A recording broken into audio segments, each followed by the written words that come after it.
Disclaimer: this story explores mature emotional themes including family dynamics, loyalty, and personal boundaries. While there is no explicit material, viewer discretion is advised. You don't expect your life to change in the middle of a movie night, but that's exactly when it happened, when everything flipped. We were sitting on the couch, popcorn between us, the glow of the screen lighting up the living room. Just another Friday night, or so I thought.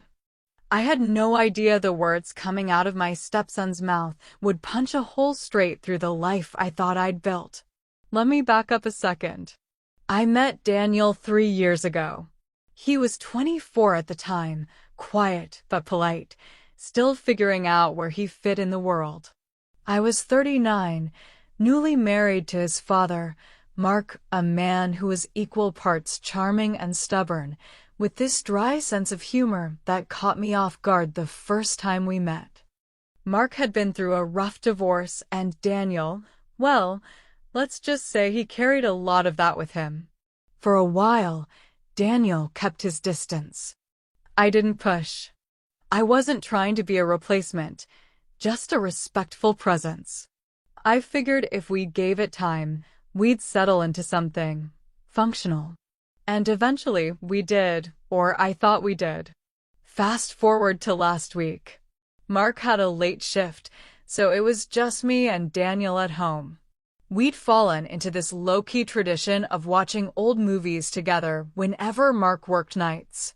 It started casually, just two adults sharing a screen. Not much talking, but over time, the silence got comfortable. Familiar. We'd toss around some sarcastic commentary, argue about plot holes, laugh at cheesy lines. Honestly, it was one of the only times I felt like we weren't just tolerating each other. That night, we were watching Good Will Hunting. You know the scene, Robin Williams delivering that quiet, gut-punch line about it not being the kid's fault. I looked over at Daniel, expecting a smirk or some offhand remark. Instead, he was just staring at the screen. Totally still. Then, without even looking at me, he said, "You know, I think I hated you before I ever met you." Just like that. No warning. No shift in tone. No build-up. Like he was stating a fact, not confessing something heavy.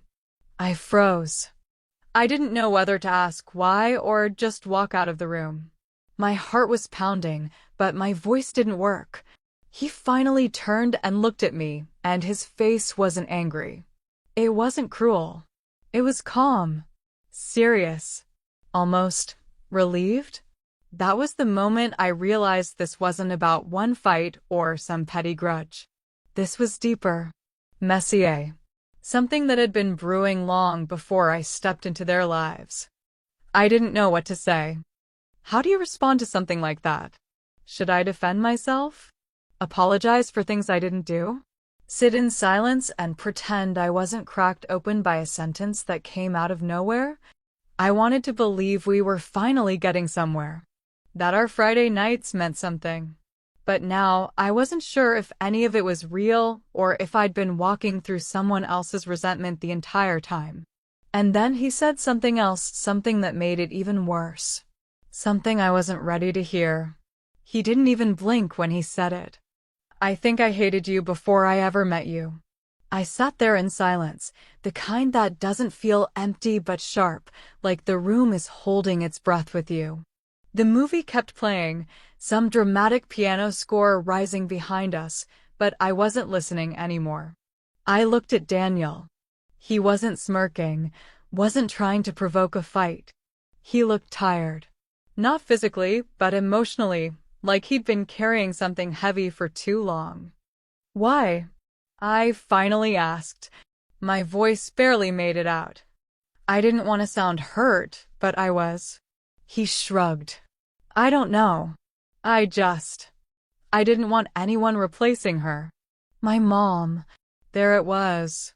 The name we never said out loud in this house. Not really. Mark and I had been together for 2 years before we got married.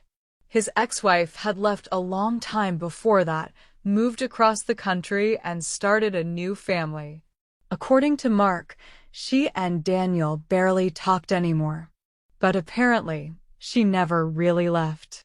"I'm not trying to replace anyone," I said quietly. "I know," he replied. "But knowing and feeling it aren't the same." That sentence hit harder than I expected. I could see it now, how Daniel smiled politely but never opened up, how he dodged questions about his childhood or changed the subject whenever his mother came up. The way he sometimes looked at Mark and me when we were joking around in the kitchen, like he was watching something through glass. "I guess I thought you were part of the reason everything changed," he added. "Even if that's not fair." There was no accusation in his voice, just resignation.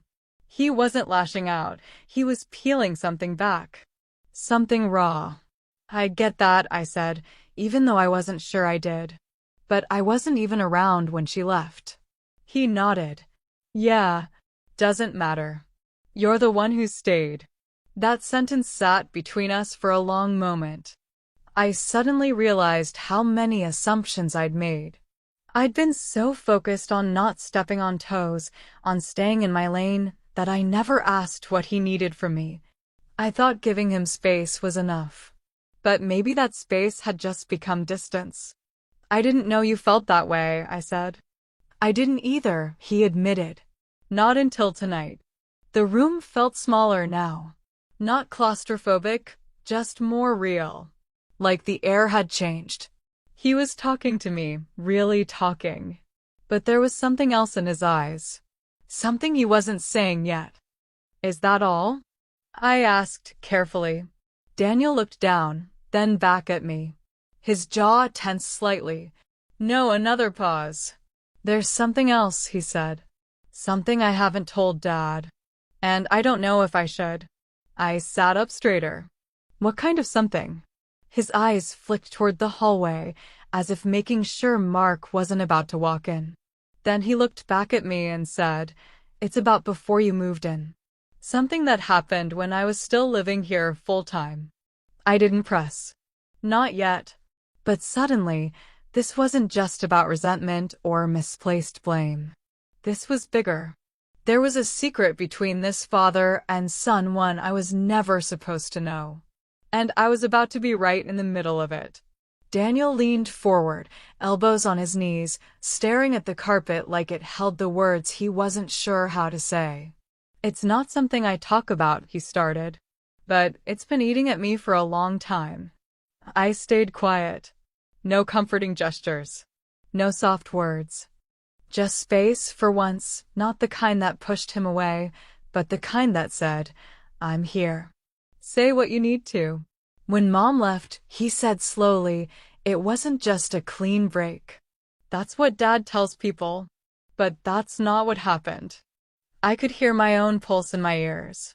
Mark had always told me the split was mutual. Painful, sure, but calm. Quiet. He said they grew apart. Daniel was 17 when it happened. Old enough to understand, but maybe too young to know how to process it. "She didn't leave because of a job or a new guy," Daniel continued. "She left because of a fight. A bad one." I waited. "She told me Dad scared her." That hit like a slap. "I don't mean he never hit her. Nothing like that," Daniel added quickly. "But she said he'd lose control. Yell. Say things he couldn't take back. Said she didn't feel safe, emotionally. And then she just left." I sat back slowly.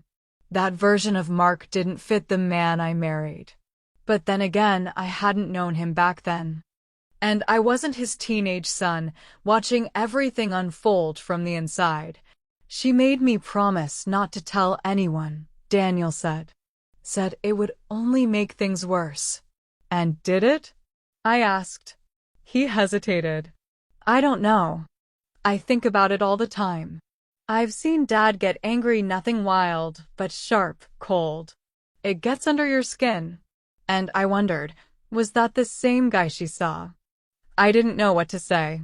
Daniel turned toward me, eyes searching. Has he ever been like that with you? It was a fair question. And honestly, yes. Mark had moments, brief ones, where the air around him shifted. His tone went flat, his jaw tight. He never yelled, never raised a hand. But there was a tension, an edge. Like he could cut with silence alone. I've seen flashes, I admitted. Nothing I'd call dangerous. But yeah, I know what you mean. Daniel nodded. I think that's why I resented you. I thought, if he could start fresh with someone, maybe none of it ever mattered. Maybe what she went through just got erased.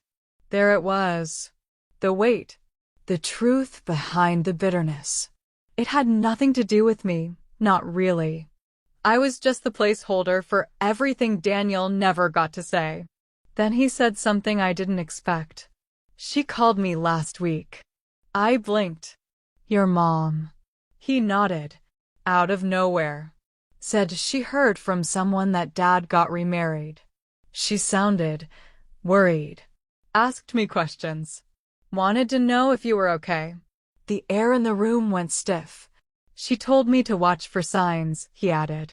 That's why I started spending more time around you guys. I didn't just want to reconnect. I was checking on you. It was quiet after that. Not cold, just loaded. I looked at Daniel, really looked at him. He wasn't the guarded, sarcastic guy I thought I knew. He was someone who'd been carrying his mother's fear like a second spine, trying to protect someone he barely trusted. And suddenly, I didn't know what scared me more, that he might be wrong, or that he might be right. That night, I didn't sleep. I kept running the conversation with Daniel over in my head, rewinding and reanalyzing every word. The calm way he said, she told me to watch for signs. The implication behind it. The fact that Mark, my husband, the man I trusted, might not be the whole person I thought I knew. The next morning, Mark was back to his usual self, coffee in hand, making half-awake jokes while scrolling through his phone. He kissed my cheek. I smiled back, automatic. But my stomach was tight. Daniel stayed upstairs. Quiet. I thought about saying something to Mark right then. Testing the waters. But how do you bring that up? Hey, did your ex leave because she was afraid of you?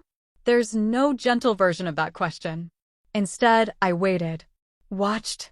By the third day, I couldn't keep it in anymore. I didn't plan it, it just came out. We were in the kitchen, loading the dishwasher.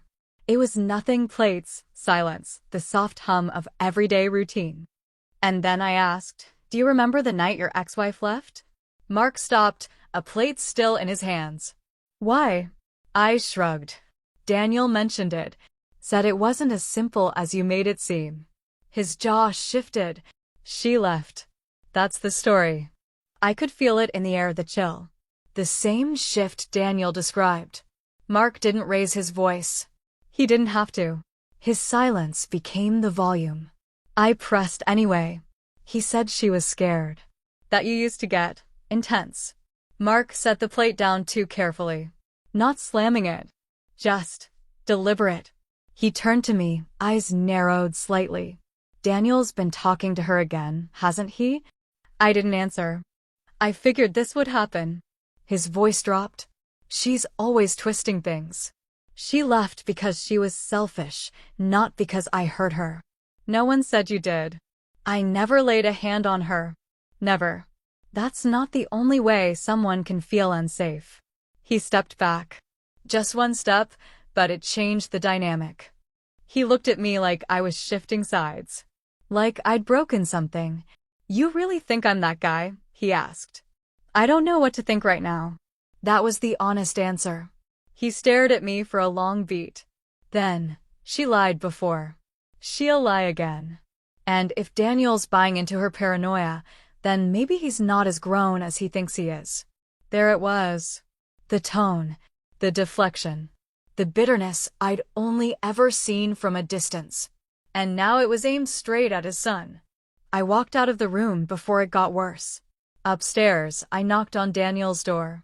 He opened it, eyes heavy. He knows, I said. He knows you've been talking to her. Daniel's face didn't change. Then I guess we don't have to pretend anymore. Pretend what? That this family isn't cracked right down the middle. I felt it in my chest.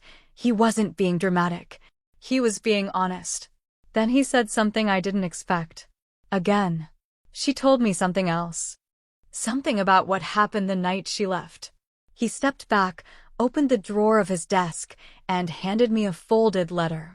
Yellowed. Worn. She wrote it the night she packed up. I found it years later. Never showed Dad. My hands shook as I opened it.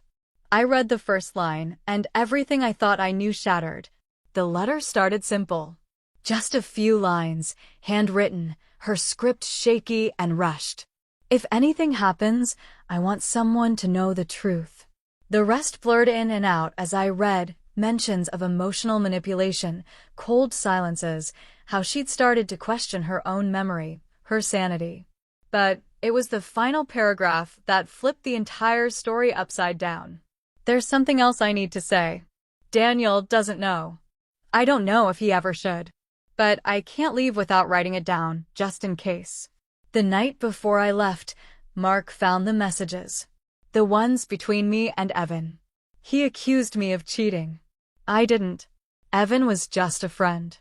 But Mark didn't believe that. He said if I took Daniel and tried to start over, he'd ruin me. Legally, financially, emotionally. I left alone to protect Daniel. I told him it was my choice. But it wasn't. I sat there frozen. Not just because of what it said, but because it directly contradicted everything Mark had ever told me. He said she abandoned them. That she ran off to live her truth. But according to her, she left for Daniel. To shield him from whatever version of Mark emerged when he felt betrayed. And Daniel had no idea.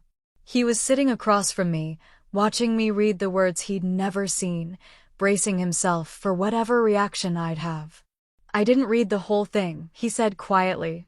I saw the beginning, figured it was just more of the same. It's not, I replied. It's a warning. He leaned forward. What do you mean? I handed it back. Your mom didn't leave to start over. She left because she thought your dad would come after her if she didn't. Daniel stared at the paper in his hand. No words, just a slow, dawning realization. I thought I was the reason, he whispered. I thought she chose to leave me. I shook my head. She thought she was protecting you. He stood, pacing. Then why didn't she tell me? Why keep all this a secret? I didn't have an answer. But the bigger question was, why did Mark lie? That night, I told Mark I needed space. Said I was going to stay at a friend's for the weekend. He didn't argue, just gave a tight nod. But his eyes lingered on the bag I packed, watched every move like he was calculating something. I drove to a hotel. Not because I needed space, but because I needed safety to think. And that's when I made the call. Daniel's mom picked up after 2 rings. She didn't sound surprised to hear from me. I figured it was only a matter of time, she said. You found the letter? Yes. A pause. Then I assume you understand why I left. I do. But there's more to this, isn't there? Another pause. Then she said, yes. There's something you don't know. About Evan. I froze. What about him? He's not just a friend. He was my friend, yes. But he's also someone Mark knew. Someone who worked with him, briefly. And the reason Mark lost his job years ago wasn't just budget cuts. It was Evan. There was an investigation. HR complaints. Mark was never charged.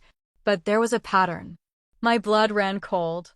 He blamed me for what happened, she said. He thought I chose Evan's side. That's when things changed. When he started turning cold. Daniel didn't know this. Neither did I. Mark had a past we hadn't even scratched the surface of.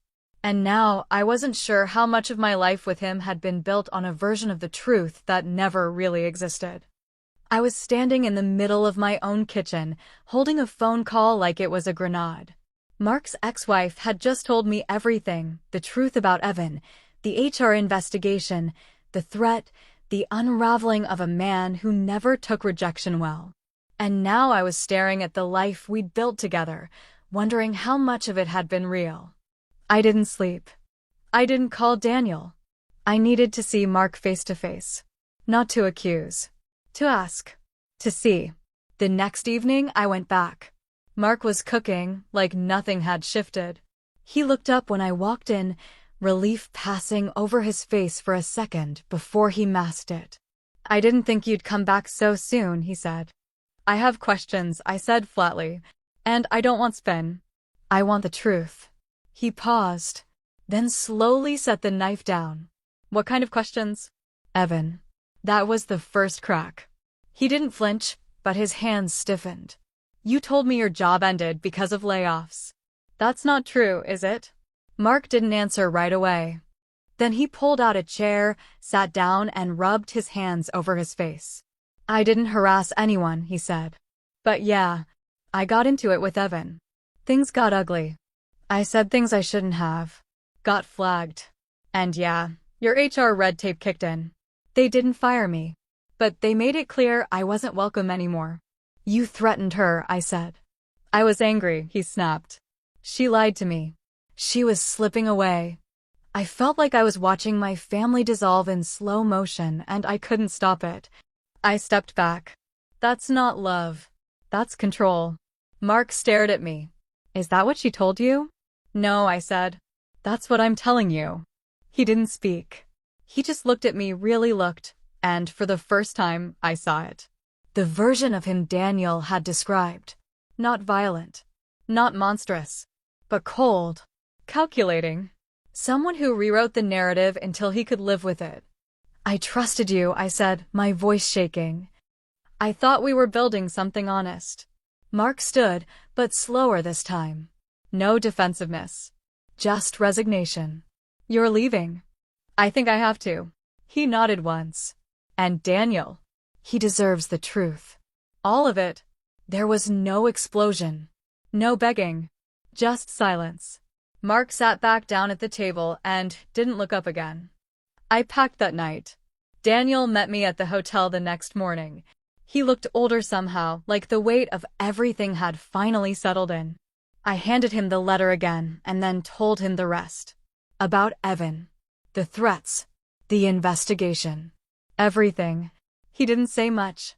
Just read it, slowly, and then folded it back up like it might fall apart in his hands.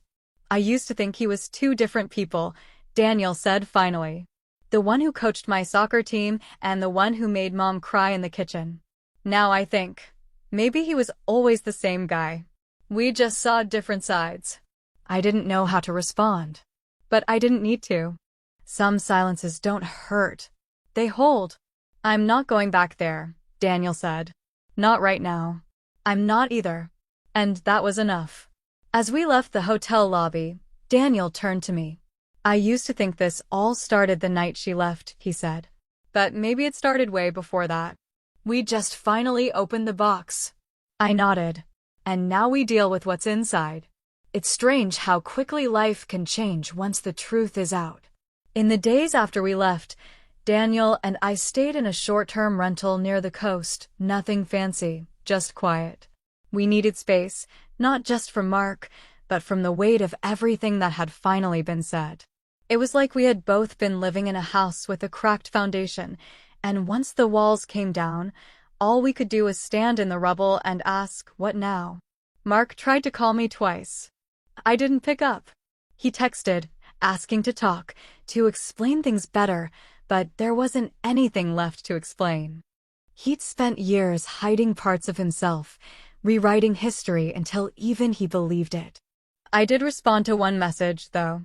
I told him the same thing Daniel had already decided, that we weren't coming back. Daniel took it harder than he showed at first. He'd carried so much of his childhood alone, thinking he had to protect everyone by staying silent. But now, with the truth in the open, he could finally start letting go of that guilt. He started therapy. I did too. And weirdly, that's where we learned to talk to each other. Not just about the big, heavy stuff, but about everyday things. Like how we both hate olives. Or how we'd both been faking interest in those Friday movie nights at first. But somewhere along the way, pretending had turned real.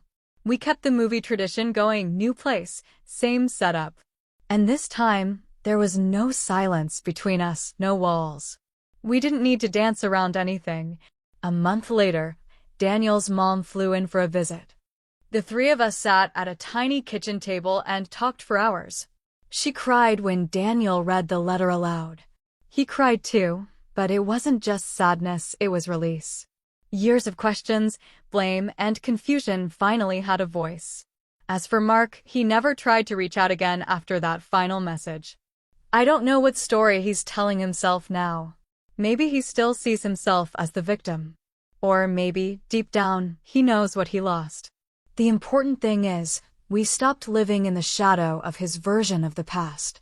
I won't lie and say everything wrapped up perfectly. Healing's messy. Some days are good. Others feel like starting over again. But the difference now is that we're not pretending. We show up. We tell the truth, even when it's hard. That's the real ending to this story. Not that we escaped something toxic. Not even that secrets were exposed. The real ending, the real win, is that two people who started off as strangers, almost enemies, ended up choosing to be family anyway. And if there's a takeaway here, it's this: sometimes the hardest truths are the ones that finally set you free. Families aren't defined by blood or by history. They're defined by honesty, by who shows up when it counts. So yeah, Daniel and I still watch movies. We still pass the popcorn. But now, when one of us says something, we both listen. Because we've learned that one sentence, spoken at the right moment, can change everything. Did you enjoy the story? What kind of stories would you like to hear next? Let us know in the comments, and don't forget to like, subscribe, and hit the bell so you never miss the next story drop. Thanks for watching.